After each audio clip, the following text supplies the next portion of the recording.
Today we're going to be using an art material you likely already have at home in your kitchen, aluminum foil. This very thin metal can be debossed, which is what I'm doing right now, where I'm making these little ridges in it. And then once it's flipped over, this is called embossed, where those little ridges actually stick up.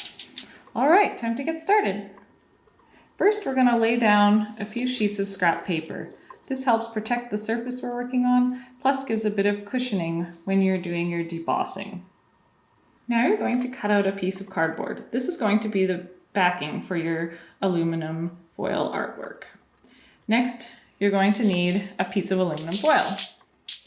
Now, if you've never ripped foil before, you may want to get a grown-up to help with this step.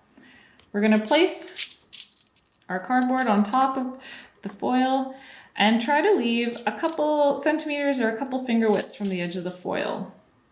Now, using whatever embossing tool you have, we're going to trace that cardboard. So you want to apply enough pressure that you're making a bit of a line on the foil.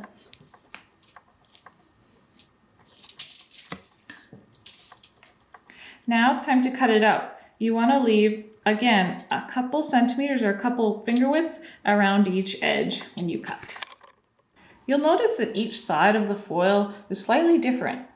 One side is very shiny and reflective, while the other side is a bit duller or matte. So you want to decide which side is going to be on the outside of your completed project. And that side you want to have facing down right now. So I'd like mine to be shiny when it's complete. So I'm going to be drawing on the duller side.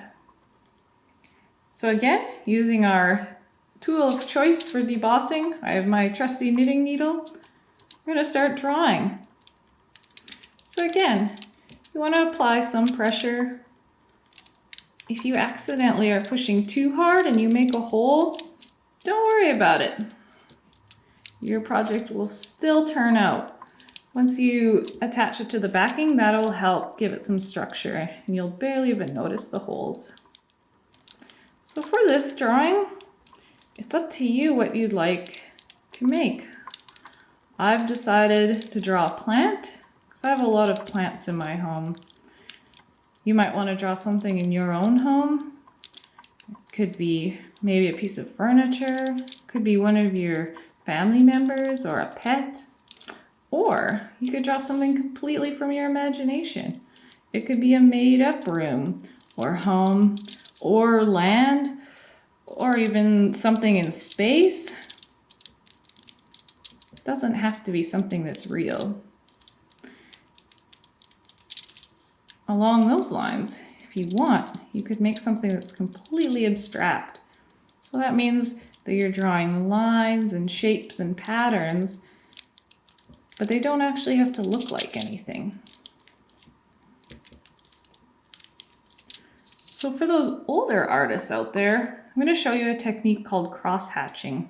So this is a way of making it look shaded without coloring in. So I'm drawing lines on a diagonal. If you draw lines that are closer together, it's going to look darker, and farther apart, it's going to look lighter. Now, if we layer those lines, so I'm going to draw some on the opposite diagonal, that makes it look even darker still. Often comic book artists do this to add shading to their drawings. All right, I'm going to complete my drawing by making an abstract background. Once you decide that your drawing is complete, you can flip it over. And now this shows the embossed side of it. So those ridges stick out so you can actually feel them.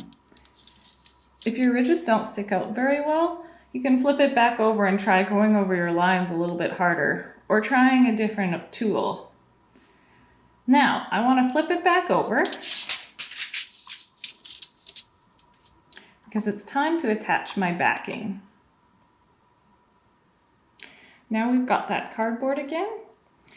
And this step is optional, but if you'd like it to stick a bit better, we can put glue on one side of the cardboard.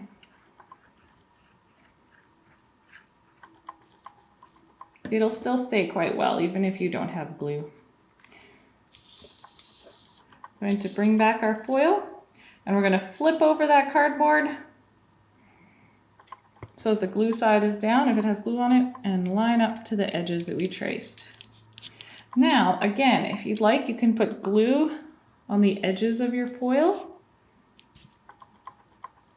But if you don't, it's not a big deal. And we're going to start folding them over.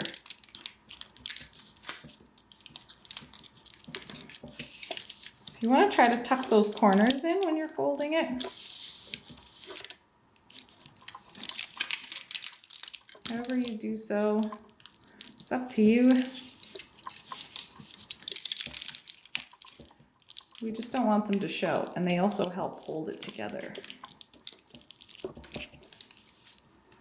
All right, time to see the completed artwork.